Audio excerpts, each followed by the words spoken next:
Hello and welcome to another episode of Casual Friday. I'm here with the Duck. We're going to talk about the markets. Before that, as always, the show is brought to you by Woo. Links available in the description below. They've kind of changed the sign-up incentive now. There's a fixed prize pool for people sign up using our code for deposits and your first trade's over $100. And there's also kind of a Woo reward for your first trade, having done that. In essence, the specific nuances aside, they're just trying to incentivize getting the product into more people's hands, especially after the recent fee revamp and other changes that we've been actively working on. We think it's pretty cool and have consistent input into that. As part of that, they've also got a battle royale thing going on, and the general premise is to have always kind of these ongoing competitions, which are kind of cool. And because the exchange isn't massive, I think your chances of doing well are perhaps elevated relative to other venues. So if you haven't checked it out, they're sort of always iterating. We have a hand in that, and it would help us if you did. And feel free to provide feedback, and we pretty much just copy paste it in the Telegram room we're in with them and can workshop these things pretty quickly. It's been nice to work with them in a very genuine sense. So if you want to support the show, go have a click around, but read my article first as well to know what you're getting into. Don, before we get into the market stuff, congratulations. Obviously, our first time speaking officially on the show since the birth of your daughter. How is it? How are you? That'd be a little bit sad if it was the first time speaking. No, can you imagine? It's like we're like those Hollywood couples who are like married for the sponsorship deals and the optics, but like never speak to each other. Yeah, no, but I'm doing all right. I mean, our baby is basically sleeping through the night. It has been for the last 4 days now, which is quite surprising, but we'll take it. She's also gaining a lot of weight, which is also good. So not only is she like sleeping, but also like eating healthy during the day. So it's easier than I thought, but I've been told that it's gonna get much more difficult down the line. So I'm looking forward to that. But doing all Honeymoon right, period, all Don. things. Honeymoon period. Yeah, but doing all right, all things considered. Like besides like a few accidents with like just being puked and shit and peed on. Yeah, but I'm asking about you, not your. I'm asking about your daughter, not your behavior. I was actually going to say something like that, like the puke, vomit, and shit aside. How are you doing, Don? Like, yeah, I think that's normal baby stuff, right? Yeah, it's going well. It's been a lovely experience, and yeah, I don't know. I've had a bunch of people, and a bunch of people I just like 3 or 4 on my Twitter post being like, "Why do you do this? Like, why do you change it? Just let your wife Oh, / woman do classic. it." Yeah. And I'm like, "You guys are crazy! Like, imagine just giving that away, not being involved. It's kind of the saddest thing ever." But everyone else been like super nice. I've been like blown away by just the nice comments and kind of That's the awesome. vibe everyone's been sharing. It's been cool. You should have run with it. It's like, why don't you just give it to your fiance to do? It's like, well, she's too busy making sandwiches sometimes. I've got to take over some duties, but I'll avoid them if I have to. Just go full red pill, alt-right, whatever type of stuff. That'd be a fun one. And by Yeah, fun but one, I mean a disastrous one. yes, and the sad part is that the irony and the joke wouldn't even come across as one, I think. Yes, true. It's So, very popular in our circles too. yeah, it's a little bit sad. It is I quite don't know, sad. like you couldn't pay me enough to not be involved, and then people Yeah, like that just seems crazy to me. like especially if you have the rare luxury of actually just being able to sit at home and spend as much time as you're able to with your entire family, that's such a gift relative to how most families have to operate because of work restraints or whatever else. Why wouldn't you lean into that? Exactly. Awesome. Okay, now that we've finished blowing your moral, I'm not going to follow up with that. I do want to ask a question that's somewhat related. So obviously you said that there's been a lot of outpour of support, both on Twitter, on Technical Roundup, lots of positive comments. And so on your first stream back, nonetheless, you chose to come and morally extort and blackmail our audience by saying, I'm leaving, I'm retiring. So I didn't even watch that specific stream or when I clicked like on time. So when I clicked on it and I scrolled down the comments, get a rough sense of sentiment, it felt like you'd actually retired. And I'm just finding out by watching the bloody YouTube video. So what was that all about? Are you leaving us? No, not anytime soon. Like, I mean, at some point, yes, and I think everyone in on crypto Twitter or in general in crypto says like, and I'm gonna leave eventually. But I think this is gonna like whatever this cycle is, and whenever like we actually get like a proper cycle, the moment it ends, I could see myself move on to doing something like else with my time. Would still hang around, I think, but like I don't know, like just being this active, especially like I've been in the last few, I don't know, like how long has it been? 7 months now. Yeah. Like this year, I've been pretty active, been actively trading both low and high time frames, all that kind of stuff again. That's not going to be a thing. Like that's especially not going to be a thing, I think, in the next year 2, 3. I think I'm going to focus on the high time frames again and stay away from the low time frames. As in the low time frames being the daily and maybe even the weekly, and the high time frames being the monthly. Yeah. So you're going to see me less trading and more just kind of like shit posting, if anything. I guess it's time to pivot Technical Roundup into like a gardening culture and philosophy podcast. I think we would retain a shocking amount of our audience if we did that. But oh yeah, I feel like whenever I post about anything in real life, like I get like 10 times the engagement. People don't really give a shit about what I have to say about markets, which honestly is fair enough. Cannot fault anyone for it. And they care more about my life, which I mean, cool. I appreciate the interest. Yeah, it's quite scary how well real life stuff does on crypto Twitter past a certain point. So and it's also scary how much people retain, right? Like yes. people DM me still and like use my name. I'm like, oh, this is fucking odd. Like I'd never do that to you, Stephen. Yeah, you mentioned something once, and people like 4 years after, they're like, oh yeah, by the way, you mentioned this. Like, how is it going? And you're like, what the fuck? So, yeah, my favorite example of that is someone like did a freeze frame of one of Trader Main's videos where one of his eyes opens before the other, and they're like, I'm a doctor and you've got like a rare neurological condition, you should go get it checked out. Dude, I think if we subjected ourselves to that level of scrutiny, I would not last like a week. I'm not built for it. Although I could see that boomer version of Technical Roundup being like doxed face cam, you're in a villa somewhere, I'm still in my mum's basement, and we're trying to solve the world, basically. Start small. Before we do that, we should try to talk about the markets while we're here, right? Sure. This isn't as ephemeral as we're making it sound. And if Don goes somewhere, I'm definitely not in a position to go anywhere. So trust me, if out of either good faith or desperation, I'll let you decide. I'm going to stick around for much longer, either as a prisoner or as a volunteer, I suppose. The price action on these assets will dictate most of that. Now, we've had the monthly close. I think the monthly close was decent because it spiked below previous month's low, which is nice, and then closed above previous month's high, which is extra nice. Some would call that like a bullish engulfing type of monthly candle, but it's just like a nice move within the context of the consolidation we were in. We haven't sort of moved away from this area particularly far yet, and the recurring obstacle across virtually all the timeframes continues to be April's high, sort of 31k, where we keep poking and not really going anywhere.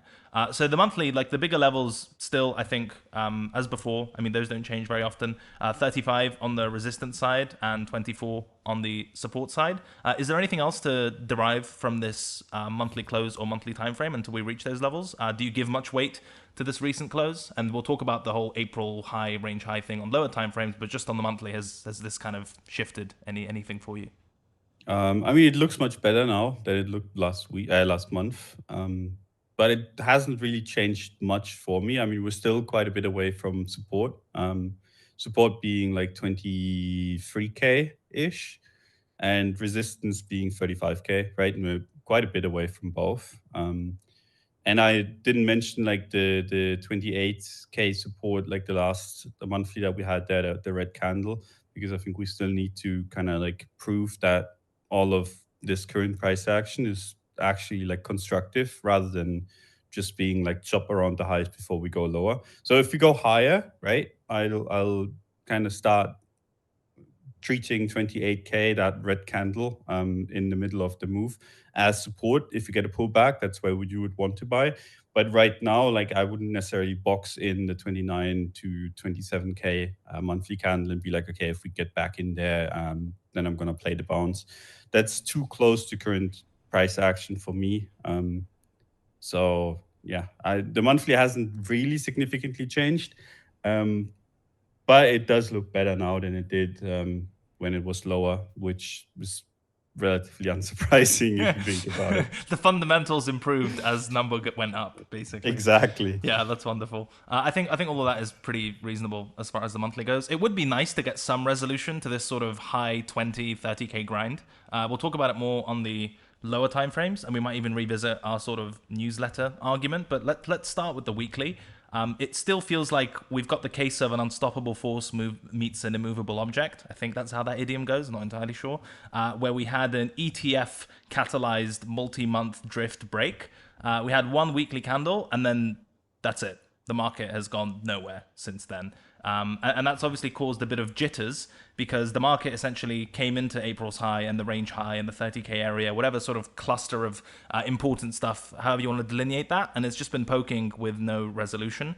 We had some short-term volatility around that same price because of ETF sort of headlines that it was not adequate. People thought that was a denial. It wasn't a denial. It was actually a filing error. And so the market first dumped on the inadequacy, then pumped on the correction that seemed administrative, and then the refiling from the Blackrock stuff. People were expecting to have more market impact, and it didn't. Then Larry Fink goes on TV. The market longs into it. It full retraces. Just chaos, right? Like straight up chaos with all of these things on lower timeframes. But it's done very little to shift the higher timeframe picture, which is that we had this downtrend break, and we haven't really made any progress since then.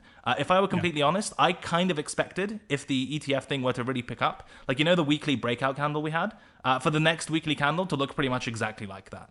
And to push us into monthly resistance or do whatever else. How are you viewing this consolidation? Because you were fudding a little bit on the timeline, Don. Your gut saying that it will nuke, and just in general being in the indecision zone. You were fairly pro ETF and quite liked the weekly breakout, as did I. think that was that's like fundamentally a pretty good setup. Has the passage of time and the lack of follow through shifted the odds for you, or kind of what's changed since I guess the strongest version of the bullish argument? Yeah, I think it's taking a little bit long, and I don't like that. Like, I don't like when you have like a really, really strong news event like this, and basically like a FOMO rally. If that runs out of steam, and that's kind of how it feels like right now, you oftentimes just full retrace the entire thing. And that's why like I'm a little bit cautious right now, because I think if we drop just a tiny bit, there's a good chance we actually might full retrace the entire rally. It's still bullish though. Like if you look at the market structure and if you look what we've done, like just without any of the context, like it's still bullish. So I don't want to be too bearish. And I mean, it's 30K and 30K has been holding. So like it's a difficult spot, I would say. I thought like when we had that big week, basically, I thought maybe we have 1 week of sideways before up. Well, we had a week of sideways and then we just added another one, right? Like this week's been basically nothing, like no movement whatsoever. And that's a little bit odd, especially if that turns into another week of sideways next week. That would kind of like take a lot of the FOMO momentum out of it. If like everyone gets the chance to buy those kind of news, right? You wonder why. Like, Yes. Like why is it staying so long into something that is so clearly bullish? I think one of the reasons is that Binance is getting under more and more scrutiny as every day goes by. Like some sort of new Binance news comes out. And to know about that, Don, the CEO tweeted 4, and so I just turned my brain off and assumed it was nothing. Isn't that what you do? Isn't that how that works? I see the number 4 and I just fucking stop thinking, Oh, I see the number 4 and I want to short everything. We'll talk about that in the news segment because I've got like a ton to say, but I will concede that the 4 meme is fucking amazing. Oh yeah. Like its meme value is great, but as far as communications for the largest trading firm, exchange, well, maybe trading firm if some of the allegations are true. There's a Freudian slip for you.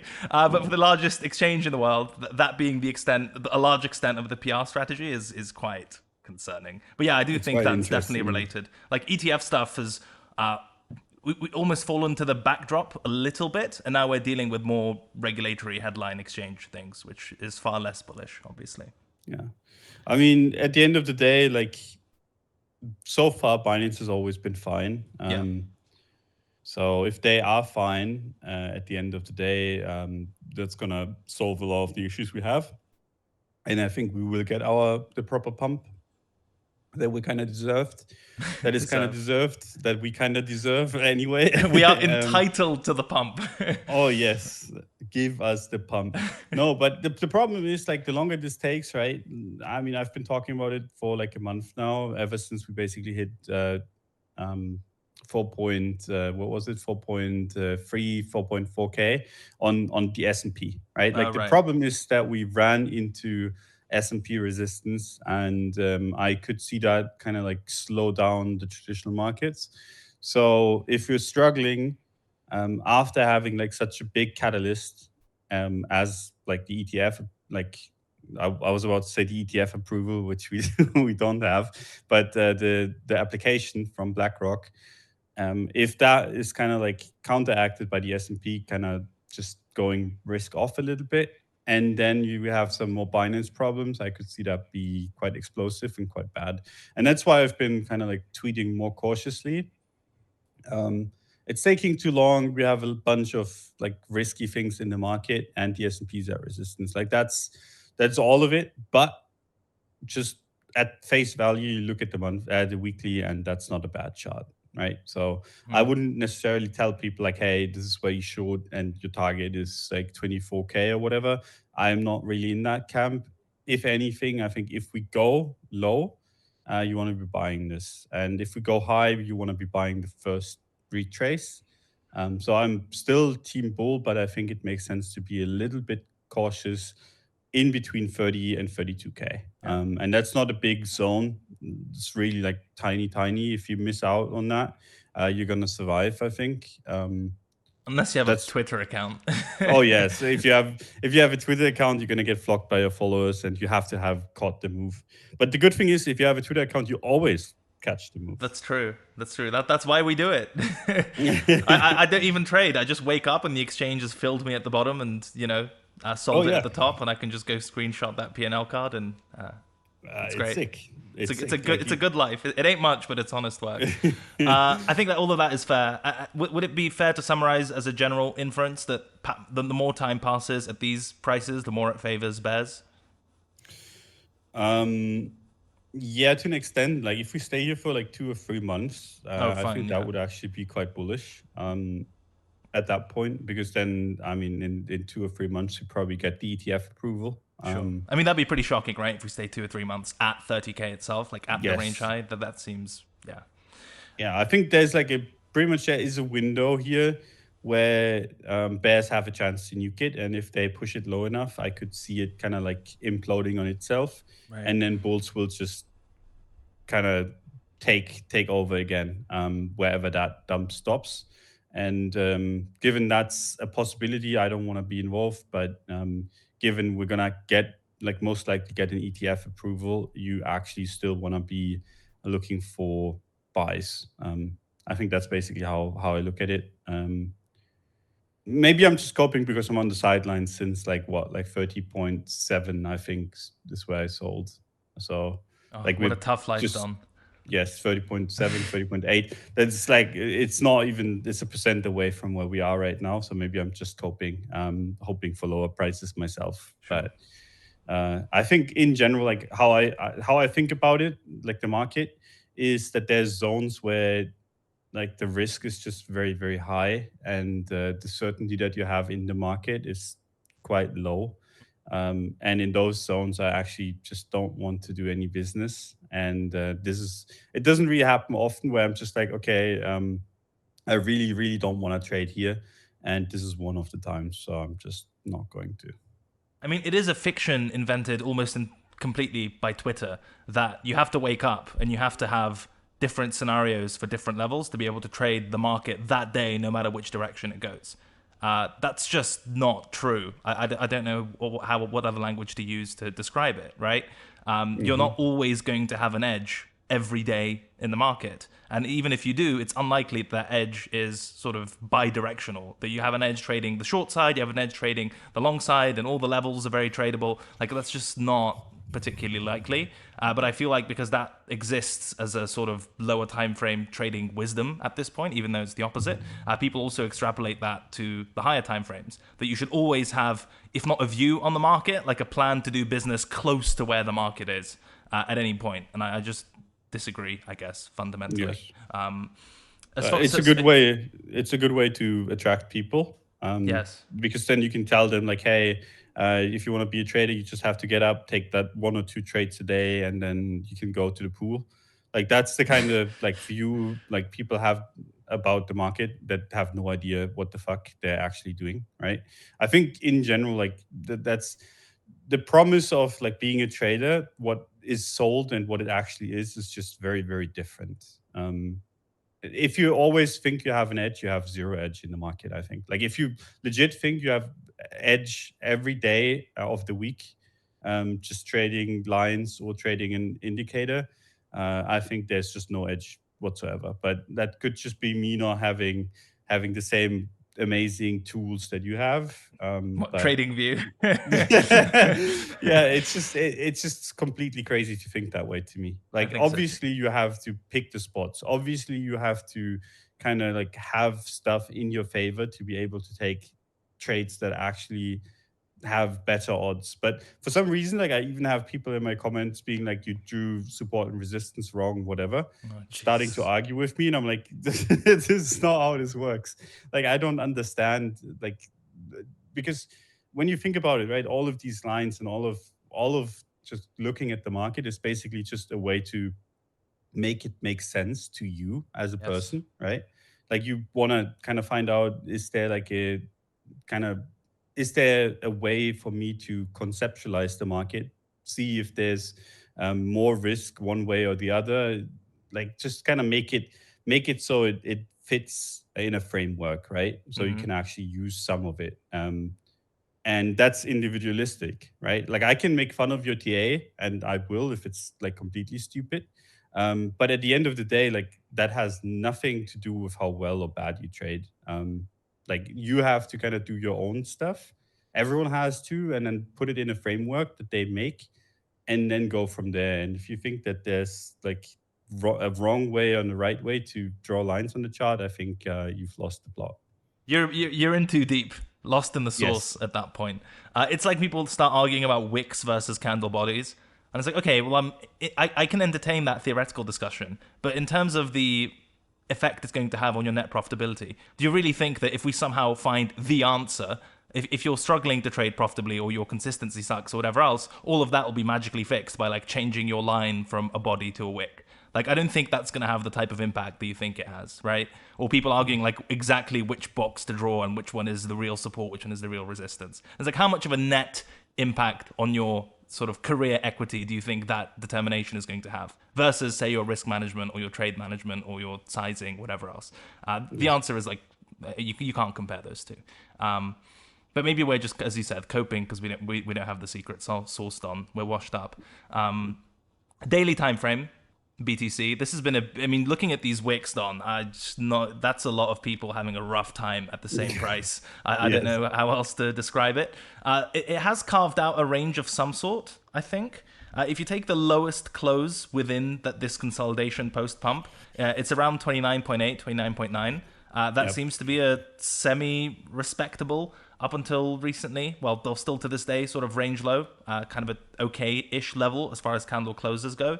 And then on the range high side, kind of dealer's choice, but 30.6, 30.7, that sort of highest close seems to be a bit reactive, and just in general, things getting pretty narrow. If you take it to the 4 hour, you could amend it slightly. I think you get a very similar range low at 29.9, and you can just take the high to the highest close to 31.2, where the market's been getting stuffed. I think that in itself is like a reasonable short-term conceptualization of the market. That bigger picture, we're stuck against April's high, which is around 30, 31, and to try to resolve that, the market is ranging between 29.9 and 31.2, which might seem like it's some sort of novel range, but it's not really. It's just a lower time frame price action that's trying to determine the outcome of the higher time frame level. It's still, I think, the higher time frame, April's high, taking dominance here, and the market's just kind of playing tug of war to try to break out or not. And that's part of the issue of why we see all these crazy wicks, is that the market is trying to trade the breakout before it breaks out, and someone's very happy to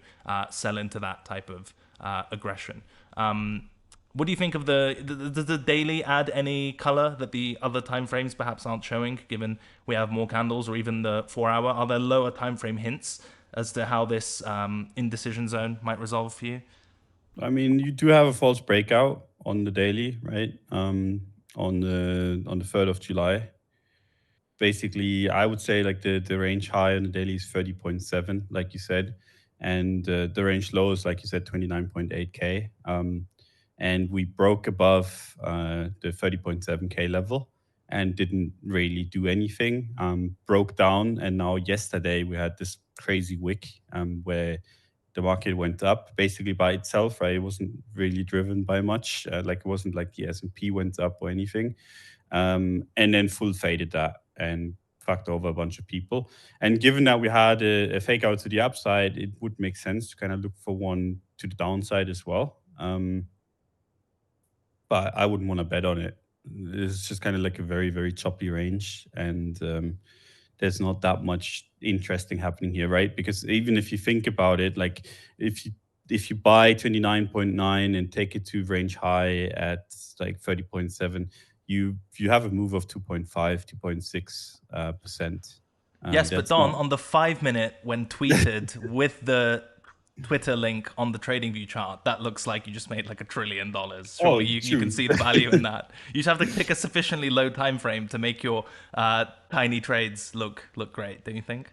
Oh yeah, if you go down to the 30 seconds, you can see how big of the move was.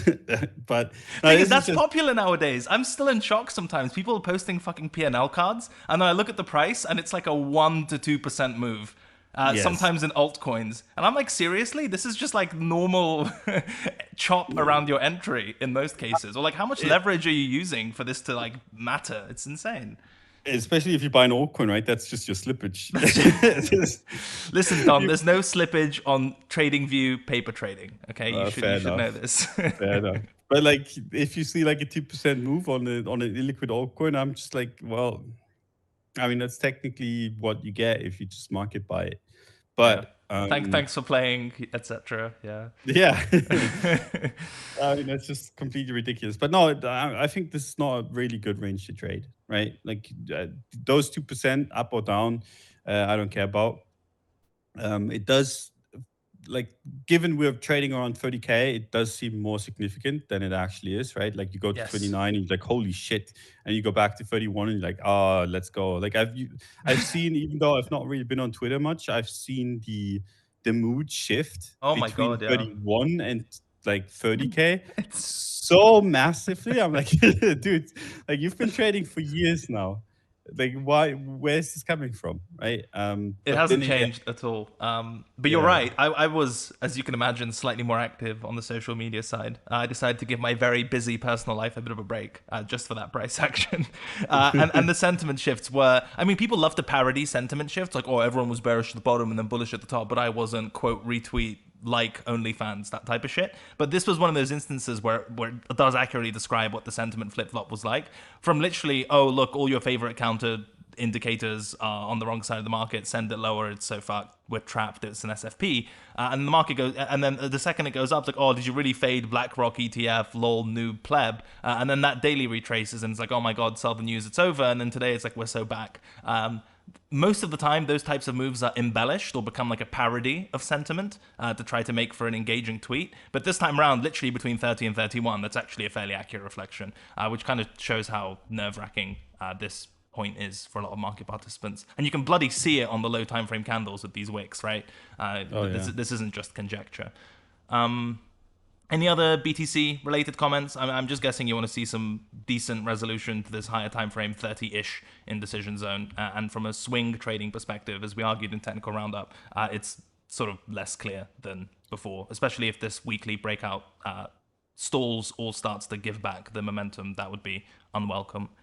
Yeah, I honestly, as dumb as that sounds, but I want to see this go to 40K or 45 and then pull back to whatever, maybe 40, maybe 38K, for me to kind of get like super interested again, because then it looks really good. And it's back in the old bull market range that we had before we broke down. Or I just want to see this just completely collapse, go to 24K.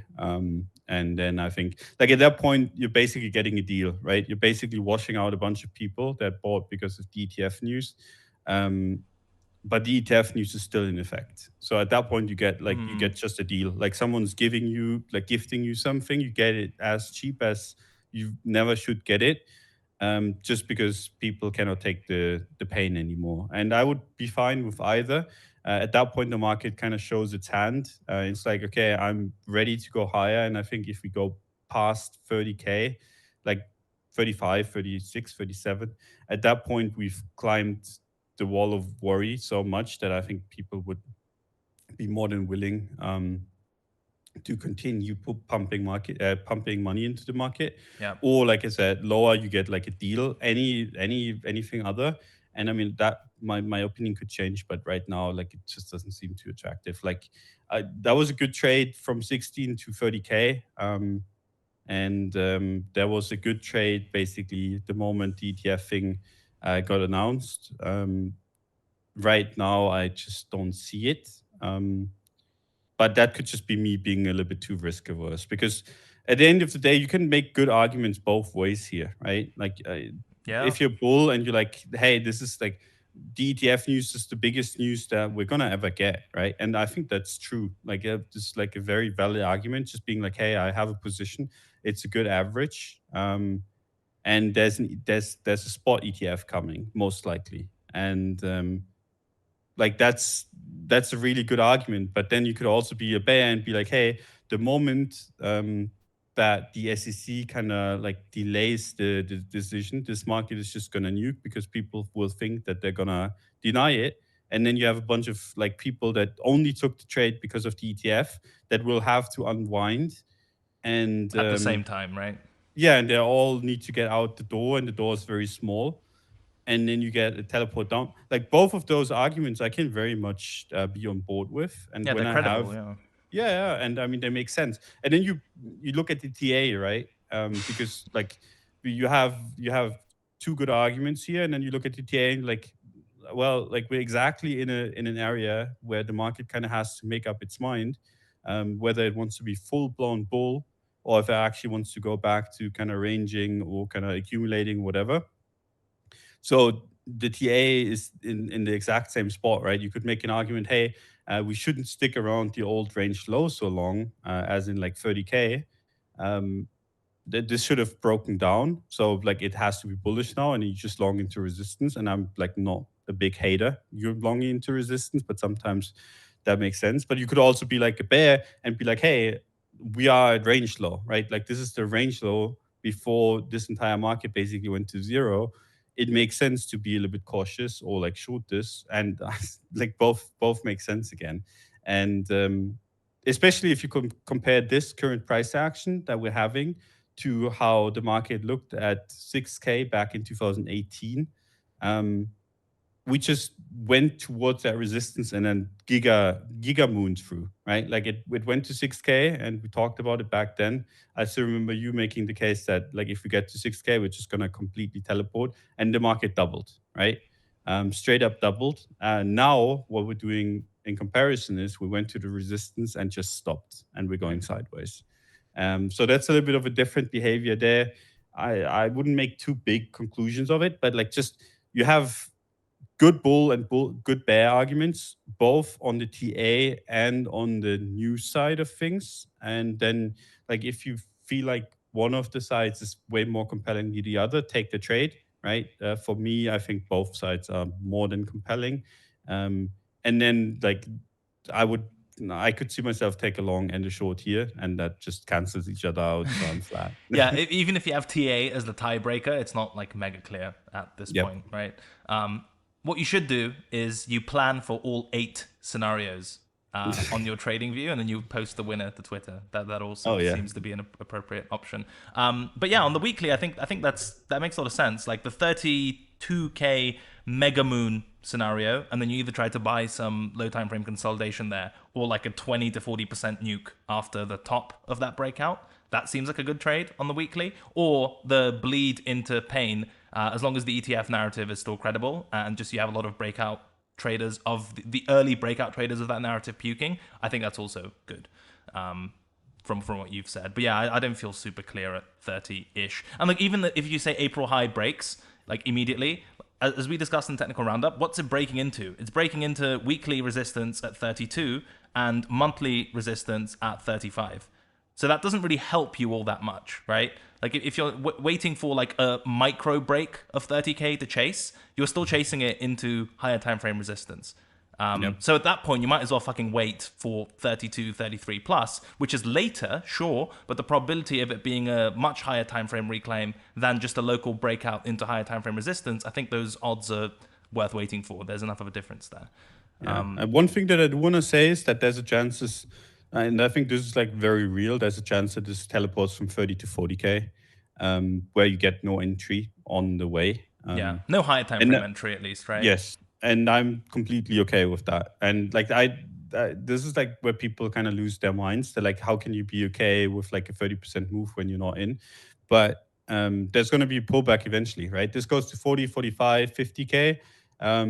It's crypto. Like there's going to be a reason. Like if we go to 40, 45K, for some reason, CC is gonna go to jail, and then it's gonna nuke 30%. Jesus, and you're gonna get your entry, right? Like this is, but the problem is like for most people that they cannot stand the pain of sitting out of a move that is quite substantial.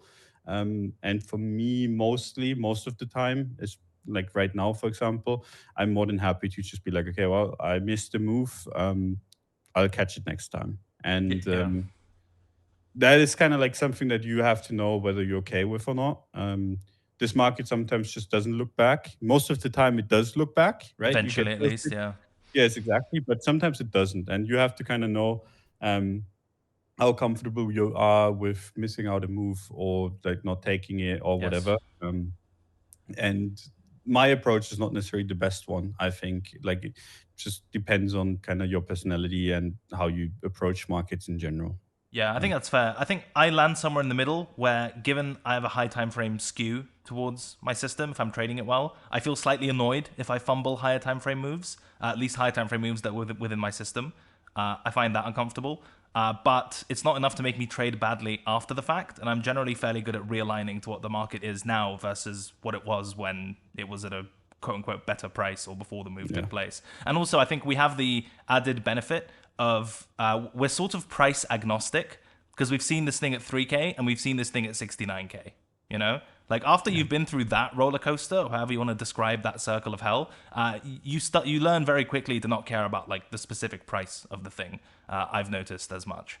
Like that will rarely be a source of FOMO unless it gets like mega rich where I'm like, okay, this number is just silly, or mega cheap where I think this number is just silly. But in terms of like, oh, well, it went from 30 to 40 and I should like feel sick to my stomach, that doesn't tend to happen anymore, which I think is something you can only learn through experience. As to the point of, the teleport to 40K, and then dump 20, 30, 40% from there, I think that's totally reasonable. I think the worthwhile question is at what price would the breakout shift the odds towards it being a teleport style breakout? And for me, that's not 30K plus. For me, that's like 32, 34K plus. That seems much more like the teleportation area than the local April high, in my opinion, at least. So even if you're gunning for I don't care about a precise pullback entry, I just want a piece of it on a breakout in case it does that teleport, I still think that's at a slightly higher price than this one. Cool. That's probably too much on BTC, but hopefully we've covered it sufficiently. I'm sure the lovely commenters will let us know. Maybe that was a worthwhile sort of use of our time because ETH... ETH weekly, I don't know if you've heard about this level, Don. I noticed it recently and I've been toying around with it and I think it works quite well. 1935 on the ETH weekly chart. That's a number I've not heard in a long time. Yeah, well, not since history class or whatever. But this weekly level seems to be cooking, Don. It's very hidden, not obvious at all. We've never discussed it, but it does seem to be providing some form of resistance that's worth paying attention to. What do you think of the ETH weekly chart? And will we ever... for those of you who are watching the show for the first time, that was obviously entirely facetious, satirical, and ironic, because we've been talking about 1935 since it feels like 1935. And the market has just refused to make any progress relative to this level on the weekly time frame. And so while we're going to keep it for as long as it works, I just hope that window of time goes away soon, because I'm tired of having the exact same commentary as far as ETH weekly goes. What do you think? Because I know the monthly was fudded. And I mean... Just look at the monthly for a second. The last 4 months. It's miserable. Like, what the fuck is that? It's so miserable, man. Like, that is... And then you scroll out, right? These things have no bodies. Do you know what I mean? Yeah.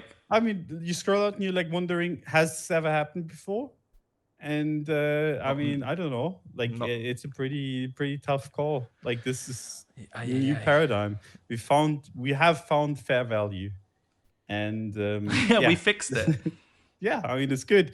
But no, I mean, the weekly resistance been wonderful for anyone that's been trading it. 1935 in the right direction, at least. Oh yes. The more we test it, like it's odd because I look at Bitcoin, I'm like, this should have moved, and it didn't. With ETH, it's kind of the same thing. It should have moved, and it doesn't. Like, the more it tests this resistance, the weaker this resistance gets, right? Like, Bitcoin is kind of like consolidating in an area where I'm just not too happy with it.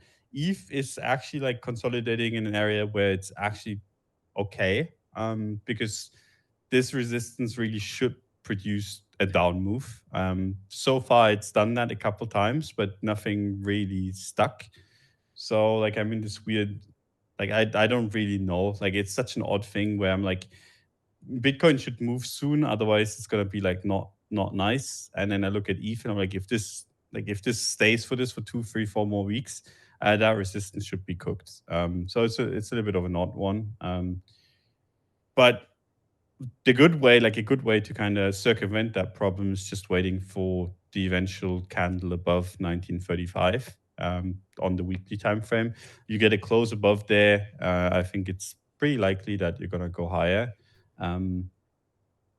So might as well just wait for that or buy lower, I think. What supports interest you? Because you were fudding those for a while. Like 1935 is like ironclad as far as Yes. the clear structure. And I think even the target to some extent is rather straightforward. Like if it actually turns into a swinger, then that's not a moral personal choice. I just meant a swing trade. 2500 seems sort of important, right? Or at least towards 2500 to fill in a lot of that, 3AC glory arc, if you will. As far as downside support type structures, you sort of checked out the last time we discussed it. You said you hated all of them, except maybe like 1K, which we then stopped speaking about very quickly. Have your views evolved on that? Like if it does dip, are you still in the camp where if Bitcoin is at support, that's good enough for you and the ETH native structures suck? Or has something on the weekly or even the daily caught your interest as far as either a higher low or a equivalent sort of equivalently compelling pullback level?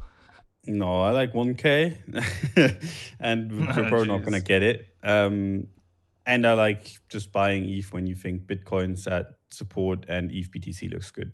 Okay. I don't like any structure on ETH USD. I think it's a shitty chart. To the downside, anyway. To the upside, like, we close above 1935. It seems pretty damn clear that we're gonna go to 2.5. Like, there's pretty much just empty air. There's also, like, given we've stuck around the 2K handle so much, it just kind of seems sensible to go up quite quickly if we do get through it. So yeah, I like the targets to the upside. I like the basically the trigger, as in like close above 1935. That seems reasonable to just take a chance on. Yeah. I don't like any dip buying based on ETH USD supports. If anything, I would look at ETH BTC, figure out whether I want to be long ETH or Bitcoin, and if ETH BTC looks good, then I would be like, okay, how does Bitcoin look?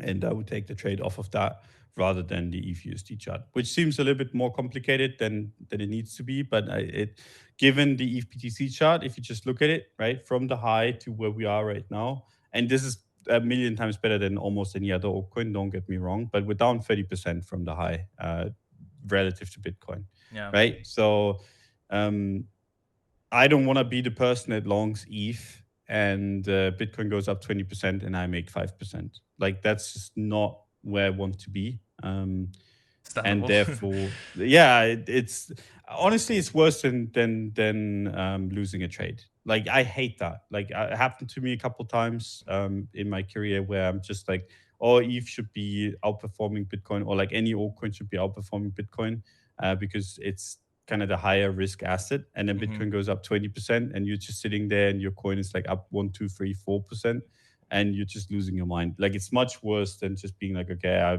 I'm bullish this, and you get stopped out and then you move on. Yes. Because at that point, you're in that trade and you made 4%. Bitcoin is now at resistance, and you have to think like, fuck, what do I do now? Like, Bitcoin reached my target. My coin is very far from it, and it screws with your mind, right? And I don't want to be in that position. So ETH BTC has to look good, and then I'm gonna buy ETH. And that's just how it's gonna be. And Fair right enough. now, ETH BTC looks really shit. Yeah, I was going to ask about that. I think in general, that summary makes sense, where the upside levels of like almost the breakout trading levels and the resistances are much clearer than the supports. So if you want to be bullish ETH, it won't be from ETH USD support. It'll be from either Bitcoin support and or supplemented by ETH BTC looking palatable. ETH BTC currently, I don't think looks particularly palatable. There was an attempt to do some sort of failed breakdown SFP type stuff at 06, but that didn't really go anywhere. And it sort of, if anything, retested the candle body range low at 63s, and that looks like a breakdown and retest, sort of, of broken support turn resistance. This thing in general has, if you're being intellectually honest, it's been trending down. If you're on crypto Twitter, it's been chopping. But it doesn't look fantastic at the moment. I was willing to actually give that reclaim a chance, but then I generally didn't feel comfortable with the setup with BTC being stuck at 31 and then watching the market pile into altcoins at the range high. That just wasn't particularly clear signal for me. I think you mentioned last time we spoke that for ETH BTC, either a market structure break to some sort of weekly higher high is good, or like a proper meaty capitulation of 10-20% on the relative pair, maybe down into 57 or something of that nature, would sort of qualify as showing sufficient strength. I'm presuming that hasn't changed all too much, given market structure still looks essentially the same. No, that's exactly how it is. Okay. I think it just makes sense. Like, you get a big nuke on ETH. It's really like similar to Bitcoin in a way. Like, you get a big nuke, and then you can gamble on the fact that ETH has a bunch of narrative of its own. The deflationary meme being one of them. Basically, like, if you get it cheap enough, it makes sense. If you get it while it has momentum, it makes sense. But if you get it now, and I mean, ETH BTC is even worse than Bitcoin in the sense that it's just been trending down very, very cleanly for now almost a full year, right? If you think about it, like, it's in a grander, like in a high time frame range, but ever since beginning of September of last year, this thing has been trending down. And getting in front of that bleed is not something that I want to do. I want that bleed to either stop and show me that it has stopped, like with concrete evidence, or I want that bleed to accelerate and then break people's necks so I can get stuff cheap. It's like the drift discussion we were having, right? Like, how do you trade the resolution of drift? And it's like not trading the drift itself, essentially. And also because this most recent weakness isn't just sort of the natural downtrend since September, but it's specific Bitcoin strength catalyst oriented, which has a bit more weight to it than the regular price range bound price action, I think. Exactly. Like, now there's an actual reason for this thing behaving how it has been without the catalyst, and now you actually have one. And it's not going to change, right? Like, it's not like that reason is going to go away. Like, the moment you get the ETF approval, this is only going to get worse for ETH, I think. So, like, I think that's going to be a little bit of a time thing where if the ETF has been around for a while, or like if it gets denied, then whatever, right? Then the entire market probably nukes. So that's the thing, right? Like, ETF gets approved, Bitcoin probably puts in a solo rally for a while at least. ETF gets denied, the entire market nukes, and altcoins generally do worse than Bitcoin when the entire market goes away. And then anything beyond that is just very specific kind of gambling on ETH outperformance, which I find just not necessarily logical. So yeah. Fair enough. Have you been paying much attention to altcoins? I haven't been paying a ton. The only sort of context I had on altcoins, they're obviously sort of outlier outperformers that have been going on in the market. I mean, Solana has been strong. BCH just ripped to infinity out of nowhere. Oh yeah. I know you feel in certain ways about that. And then so my broader concern was watching BTC get stuck at April's high. and then altcoins trading as if it had broken out. So essentially, the market betting on a Bitcoin breakout by taking on a bunch of directional risk on altcoins prior to the actual breakout itself. Never gone wrong before, right? Never gone wrong. And obviously, the implication there is, if you're right, listen, if you're right, like the probability of you being super right isn't that high, because in my mind, if you're betting on the Bitcoin breakout by buying altcoins, if you're right about Bitcoin breaking out, there's a good chance that's like a liquidity vacuum dominance style rally, right? Where Bitcoin kind of takes over and altcoins don't do super well. So it's not entirely clear to me that you're early to the altcoin breakout trade, because if you're right about the breakout generally, it feels like altcoins would suffer at least on the relative BTC pairs to some extent, which then begs the question, why sort of take that trade in that window if you'd rather have a piece of BTC on that breakout rather than alts on that breakout on average, like if you, especially on a kind of risk adjusted basis. However, if you're wrong, so if you're right, it's kind of a bit of a mixed bag.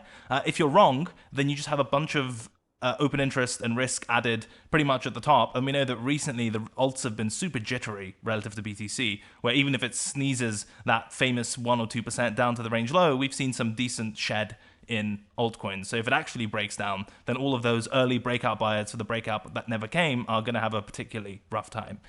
So that's sort of been the context with which I've been looking at altcoins. As I mentioned, BNB keeps pinging back and forth because of all sorts of headlines. Solana was quite strong recently. DeFi 1.0 had a couple of pump days now that we're out of Degen Spartan's bear market meme. And yeah, some sort of, names here and there, but nothing too crazy, at least that's on my radar. Have you looked at this kind of stuff at all? Any of this remotely interesting? I mean, Sol could start to look pretty reasonable soon. If that weekly market structure shift comes through. That's been pretty good the last couple of weeks, but that aside, it's still like a similar story. And again, contextually, it's a very tricky area to do business because of how high a time frame BTC looks. But any altcoin thoughts? No, not particular. I mean, a lot of people have been like writing me about like Litecoin just because I was all over that trade like weeks and weeks ago.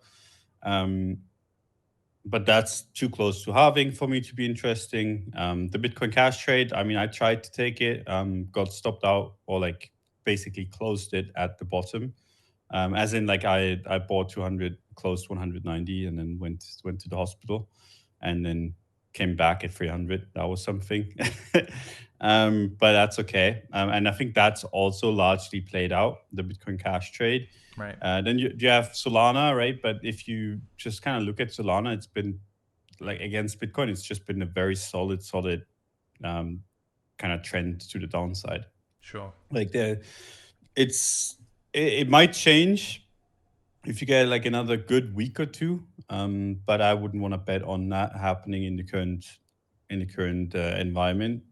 And given and this is just me being boomer me, right? But this whole move is basically just because just because the Blackrock ETF, right? It's very, very clear that is where the kind of buying is coming from, right? And that is buying just because of something that is very Bitcoin centric, and then just looking at altcoins for anything other than just relative underperformance is quite tough for me, right? Like I look at all of these coins and I'm like, there's a good chance that if this narrative catches on and you get a bunch of people buying Bitcoin because of an ETF, a bunch of other people that are already in crypto, and I mean, we all know that a bunch of people in crypto don't own any Bitcoin, right? They will want to shift their altcoins into Bitcoin once they see it running away.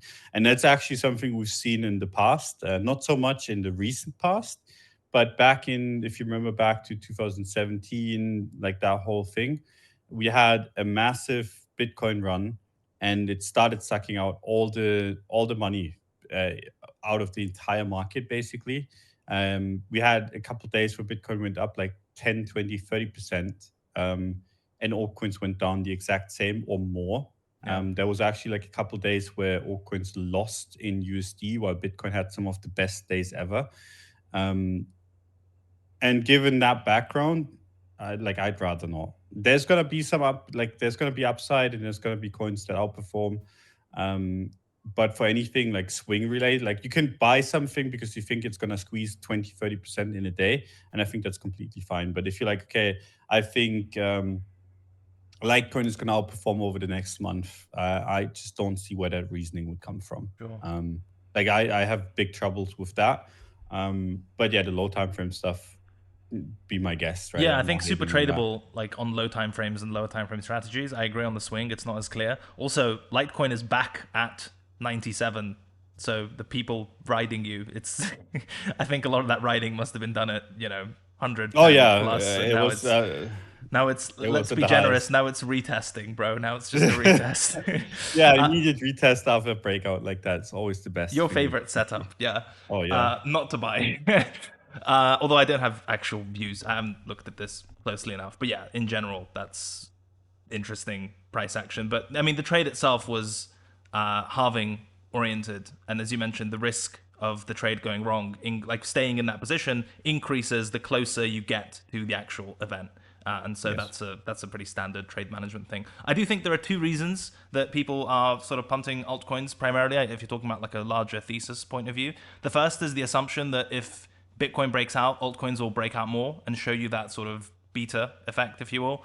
And so it's like an early upside bet on a breakout that they've sort of priced in, I suppose. That's one reason. I don't think it's the best reason for reasons stated, but it certainly features in how people are thinking about this. I think the second one is good old-fashioned FOMO, where you missed the BTC move and that whole ETF candle. So it's like, okay, well, I guess the market's bullish now, but I've got losses, not losses, but like opportunity costs to make up for because I wasn't fully on board the BTC move. And the best way I know to do that is via altcoins, because Bitcoin only moved 10, 20%, but altcoins can do that in a blink. So I'm just going to go there instead to make up for the fact that I was late to BTC. And I think in general, if you're in either of those camps, there are some things worth reassessing, because I personally don't find this super compelling. I still think for a while now, the general altcoin meta, if you will, has just been short to medium term at most rotation stuff. And even then, that feels pretty dangerous given we got lifted out of hell on a Bitcoin-centric narrative and nothing else, essentially. Yep. But yeah, if you want us to talk about individual names or stuff you find interesting, I mean, leave us a comment. I'm sure we can come back to it. Maybe we'll talk about Litecoin around the halving time, or if Solana does some sort of market structure shift on the weekly, that'd be interesting. But for the time being, given this is a weekly broad overview show, we're going to do the weekly broad overview, and most of the, I think, decent plus EV altcoin trading is on like a 1 to 5 day time horizon, and not much more than that. Cool. Shall we run through some news? I know we've both got like a slight time cut off, but I'm sure we can do a few of these, Don. I'm done. Right. Let's do a few. I'm gonna cherry pick these, Don. Okay. So I've got 4 articles up.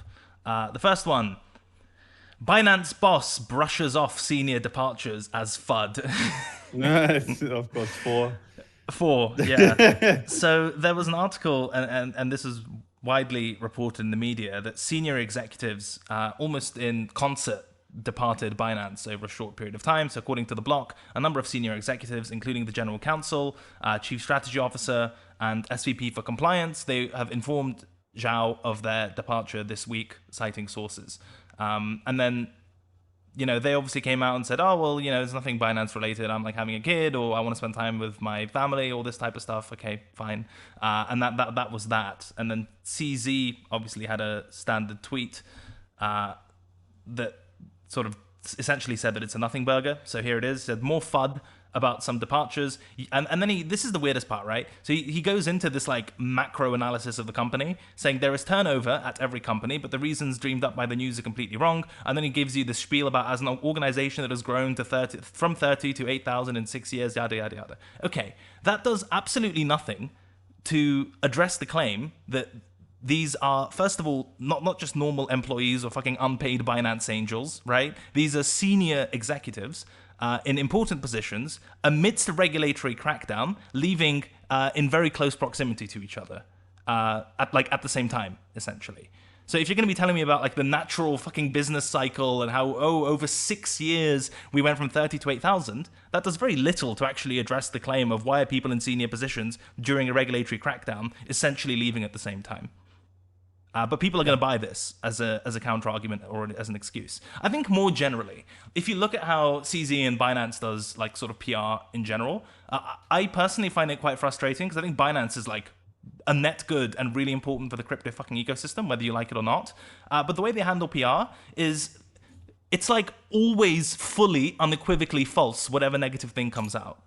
Now that to me just seems probabilistically super fucking unlikely, because if you think about how many different shades of gray there are when you're dealing with like truth claims or like I guess positive claims or assertions, it can get pretty complicated pretty quickly. Like, okay, this claim is entirely true, or this claim is entirely false. Okay, this claim is somewhat true and somewhat false, but mostly true. Somewhat true, somewhat false, mostly false. Okay, it's true, but it doesn't take into account this bit of context. Or it's false, but it doesn't take into account this bit of context. Or this bit of context is exaggerated or misrepresented. Like, there are so, like that decision tree, there are so many fucking variables that give you a non-binary answer of completely true, completely false, yet somehow, miraculously, despite a barrage of headlines and sort of scrutiny in journalistic investigations, regulatory investigations, and so on, it's always just for FUD, completely nonsense, made up, none of it is true, and all of it is misrepresented. And that just seems, whatever you're dealing with, and just in life, pretty fucking unlikely. You know, and I think given how Binance is almost like, you know, whether we like it or not, I guess functionally too big to fail, or just how important and preeminent it is in the ecosystem,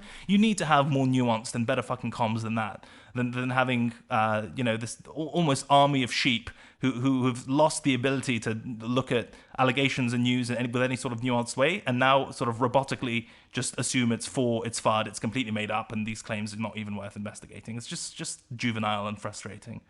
Yes, I mean, if they came out and were like, hey, this guy left because he really doesn't want to deal with all the stress, like he has a child and he doesn't want to like deal with all of this, like it's all like not substantiated, but he just doesn't want to deal with this shit. Like that's one thing, right? And I think that's basically like if everything is good at Binance, that's basically how it probably went, right? Like the guy is like, this is gonna be a fucking headache to deal with. I don't want to deal with it. I have other things in life that are important to me. And then he leaves, right? But I don't think the whole like, okay, he just left to do some chores because I saw it on Twitter, like I think today actually, like where he gave his reasoning. He was like, I need to do like some chores at home and stuff. I'm like, yeah, these two guys basically said, well, one of them said my wife's having a kid today, and the other one said my wife called me fat. And it's like, okay, I mean, fuck me, I guess, right? Like, what am I supposed to say to that? Yeah, and that just seems like a little bit odd. And I think if they let them talk more, it would have actually come across better. You know, like if you're just like, hey, I don't want to deal with stress. This is horrendous for family and friends, especially in a new family. It's one thing, right? But like that, I don't really buy it. And yes. The thing is, right, we've seen this before. And I was going to go there, Don. Yeah, 100%. 100%. Go on.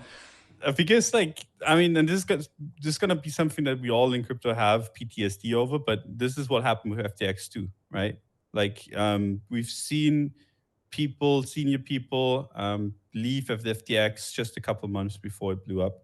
I don't think Binance necessarily is going to blow up. But it does make me nervous that like a bunch of high profile people are leaving. And the best explanation that we get is just like, oh, it's all bullshit. Yeah, the best explanation is their wives are in the same fucking book club complaining about their husbands. You know, like Jesus Christ. I mean, I just have trouble kind of accepting that. Yeah. And like, there's been a bunch of people that have been kind of flooding Binance over the years, and I've given them very little credibility. But like as a trader right now, like I don't have any exposure to Binance. I don't think they're gonna go belly up. I'd be very, very surprised, but I still don't have any exposure just because I don't want to deal with that shit on top of everything else in the market. So that's kind of just how I look at it. But I still think the risk is relatively low. I just don't like the communications, and I don't like the similarities between that and how we got screwed over with FTX.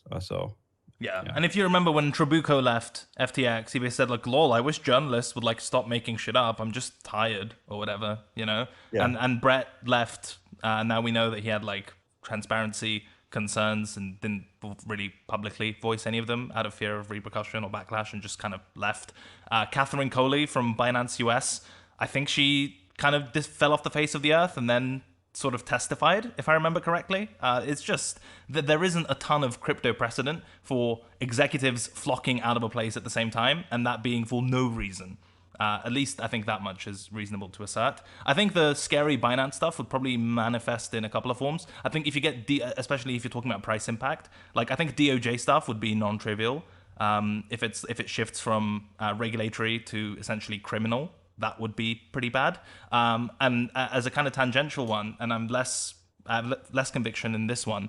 If BNB just fucking craters, because that's been sort of BTC 6K-ish, 6K-esque for a while. If you look on the weekly or the monthly, it's just been stuck around 220, 230. And there's just a big volume gap right below it. So from a price, technical, whatever point of view, if that thing just craters, I don't think that would be particularly good either. So you essentially have like a preponderance of weak inferential evidence is probably how I'd phrase it, right? It's like, is it strong evidence that BNB is like stuck at the range lows and keeps being sold? No.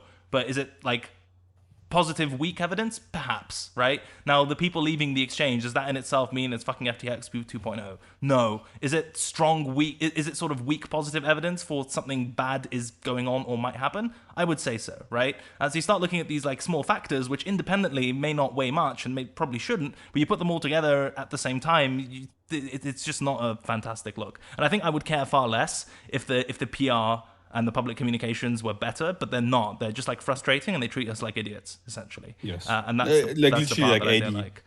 ADIQ idiots that Yeah, don't yeah, understand, it's like that cannot think for themselves. And the thing is, even as you said, you could fucking spin this really well. Like, you know what?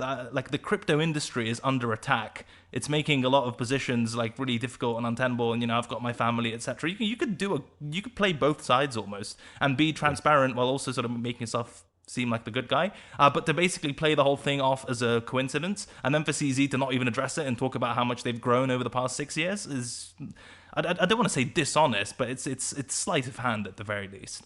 And the whole BNB thing, I think that's gonna be an interesting one to watch. Like, you want to watch the BNB chart, Agreed. especially given. And I mean, this is something like some sort of open secret, but a bunch or pretty much everyone at Binance gets paid partially or entirely in BNB. At least that was the case for quite a while. Like the bonuses are BNB, like all that kind of stuff, and that basically means if there's any kind of like massive selling going on, might be just insider selling, basically. So that's something to watch out for if that happens. If BNB goes back up, might be insider buying, right? Like that's just going to be an interesting kind of chart to watch. Not that I would ever I'm very much not interested in buying BNB coin. In general, exchange coins don't really attract me at all in the current landscape. Because I mean, if you get an ETF, there's going to be a big competitor for all of these exchanges, right? Like a lot of the ETF is going to be much cheaper to trade through. So the exchanges are going to make less money. The more of like ETFs we get, because if we get one, we might get like one for ETH afterwards. We might get one for like something else afterwards. The more exchanges are going to struggle, right? Because if I have if I have the choice between trading Bitcoin on Binance or trading it via an ETF where I'm pretty sure I don't have any counterparty risk, there's a good chance I'm just going to take that, right? And especially if it's cheaper on top. And so like the exchange coins don't make much sense, but as a to me anyway, and I could be saying this at the complete peak or bottom, but I'm going to be watching BNB just to kind of put everything into context. Like if BNB starts drifting, I'll start getting more and more nervous about crypto, because I think at that point you will see either smart money just moving out or just like a bunch of insider selling. And if it comes back up, that's going to give me a lot more confidence in Binance as a whole, which I mean, that's technically how it's supposed to go, right? Like if you have a lot of confidence in an exchange, the exchange token as well, fair enough. But I think it's worth stating. Yeah, it's a shitty position to be in. They have to monitor this stuff, though, in general. But Yeah. unfortunately necessary. Also, of course, while we're sort of recording this, Gemini filed lawsuit against DCG and Barry Silbert personally in New York over the Gemini and stuff. He's been tweeting at him. Barry's not playing ball, so now he's suing him again, I think. So that's fun. That'll be another fun one to follow. And yeah, no shortage of headlines of that nature. BlackRock CEO Larry Fink sees Bitcoin as digitizing gold. So nice to see the boomers are catching on to narratives from like 2018. That's nice. It's still pretty cool to have like a big public BlackRock-esque advocate, and it shows that his views are at least he knows the party lines, I guess, for someone who's advocating for a spot ETF. But the market tried to long this news and got stuffed. So that part is slightly less fun. But it's nice that he's at least the public facing strategy isn't like purely agnostic and just shoving it off to clients. Like, oh, people just want it, so we're offering it. And that there's some understanding of the potential underlying value proposition. So that's he seems like very excited about it, actually. Yeah, Not yeah, just Bitcoin, exactly. but also like just DeFi and tokenization. stuff. Yeah, tokenization he spoke about. So this is good. Do you want more? We don't want fucking mattress peddlers and schizo sailor. That's Sailor, Sailor, someone I've made up in my head canon, a sailor who really likes Bitcoin.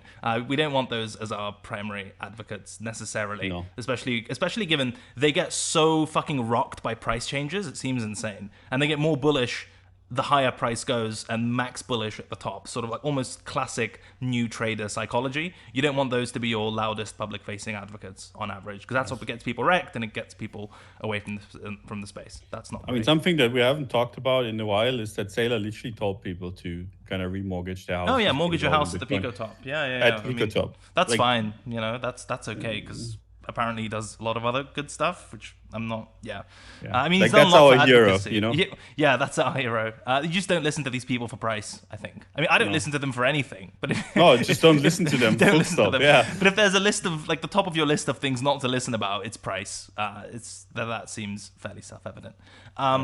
The last one I want to talk about, given again, unfortunately, our short time constraints, there is one about Bitcoin's unmoved supply hits all-time high amid institutional interest. I only bookmarked this to make the argument that in general, it's less the supply dynamics, unless it's halving related, and much more cyclical demand that dictates the price of Bitcoin. So it's like, oh, look, all the shrimp aren't touching their BTC. It doesn't fucking matter, in my opinion, relative to the amount of buyers coming in. That's just the demand side is disproportionately more important than the supply side, with halvings as a minor exception. And even that is a fuel for demand. Like the reduction in supply, I think, has a bigger effect on demand than the reduction of the supply on supply, if that makes sense as an argument.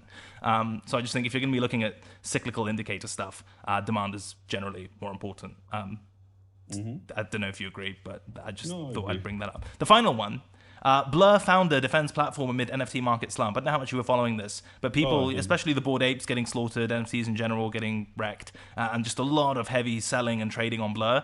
And so now a lot of the NFT people who didn't have the kind of standard crypto cycle exposure that we did and weren't privy to these mega cycle round trip PvP dumpage games because they were just like vibing in the Discord or whatever, and the market was a bit more resilient. They're getting the full crypto experience now, and it's fucking harrowing for a lot of them. And they're actually going through their first market cycle, it feels like, which is a very brutal experience if it's a standard experience. And so now they're blaming Blur for this, obviously, as a sort of mechanism that allows for selling and sort of nuked traits, etc. I think it's an odd thing to complain about, because if you want liquidity, this is what liquidity looks like. Technically, all that Blur did was assist more efficient price discovery. And if you don't like the consequences of that, that doesn't mean the tech is bad. It means your shit was overvalued and the numbers you were seeing weren't real. That's what I think. I think it's. I don't know if it's a net positive or net negative for NFTs. It was quite nice how they weren't financialized, but it seems like that genie is out of the bottle now. They're fucking financialized, and this is what crypto markets look like. Welcome. Don't blame the tech. Blame yourself. Is that too harsh? What do you think? No, I mean, I think people are just. It would have gone down anyway. Like we're in a market right now where a bunch of shit goes down 95%. There's almost zero interest in NFT right now. You just need to check how much OpenSea traffic you have. It's not Blur's fault. It's just there's no one left to buy this shit right now. at the end of the day, like a Bored Ape is like, there used to be 100K profile picture of an ape, right? Like if you think about it, it's completely stupid. I mean, I did buy one for, I think, 80,000 and sold it for, I don't know, like 85. Thanks for playing. Yeah. Crazy because I bought it at 85 ETH, I think, or 84, and sold it at, I think, 75, Right. 76. So ETH went up, and the NFT went down. But like, there's just not enough buying interest to keep prices up, and that's why prices are going down. Whether the blur is involved or not, I don't think has too much of an impact. Yeah. It just speeds things up. It speeds Like things up. Yeah, precisely. Yeah. It just makes these markets more efficient, right? yes, which is not necessarily bad. It's just a bunch of people coping about like trying to find a reason for their stupid pictures to go down. Right. And the reason is no one's buying them. And the boogeyman that they're trying to paint is like very typical, right? Like it's either the dev or it's like the exchanges or whatever. Yeah. It's never The whales, the been, market makers. Yeah. yes. It's like your greed is always the culprit. Yes. And if anything, this is technically much more likely to be an accurate and efficient and fair value price now that you have liquidity. That's just how markets work. So you might need to reassess some of your priors now that these things can be priced and sold and sourced properly. And I mean, if you think about it, like I would say like the semi top for Bored Apes, and I know that it went higher for a little bit, but the semi top was like 100 ETH, right? Yeah.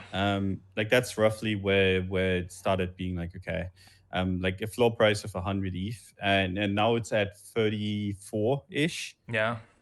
That's not that bad That's not that bad. like I mean, that's for crypto. That's like the beginning. Like if Yeah, this went to most of 10, these alts, I mean, Jesus, you can't even compare, yeah, right? if this went to 10 ETH, I wouldn't be shocked. I'm like, I've been thinking about the NFT space, and I've been thinking about buying a bunch of stuff, which is probably a bad thing, because every time I buy the NFTs, the entire market just kind of disappears. Wonderful. So if I buy NFTs, You'll be know. ready to be ready to bid Bitcoin at 20K. you'll see the wicks. But yeah, it's not going to be Bored Ape. Like if I'm going to buy something, it's not going to be Bored Ape. I've been looking elsewhere, and I don't think, like, basically, and this is how I think about the NFT space in general. If the people that rock an NFP kind of profile picture or whatever embarrass themselves more than they look smart, then it's not necessarily a product that I want to have. Sure. Because then I'm surrounded by a bunch of idiots, and no one wants to be that. Like, who's in this trade with me? You look around and you think, oh, shit. Exactly. So I think there's a bunch of like other NFTs where you, like, if you're going in the realm of profile pictures that look much better, and there is a bunch of other NFTs in general that make more sense to me than buying an ape. Gotcha. Well, I look forward to that wick, Don. Excellent. That's all we have time for. Again, congratulations to Don. Hope it continues to go smoothly. We'll speak on our office hours and office hours only. For our audience, thank you for watching the show. I hope you enjoyed it. Leave us a like, leave us a subscription. As always, we're brought to you by Woo. Links available in the description below. They've got Battle Royale. They've got other sign-up incentives. Just go try it out. Leave us a bunch of feedback. We get the feedback incorporated. Hopefully it becomes a better exchange over time. There's been a fee revamp. USDT, ref links now, less centralized, designated market maker program. Lots of non-trivial, like significant changes to the exchange, and we're always hands-on. That's all from us. Have an excellent weekend, and we'll see you all next week.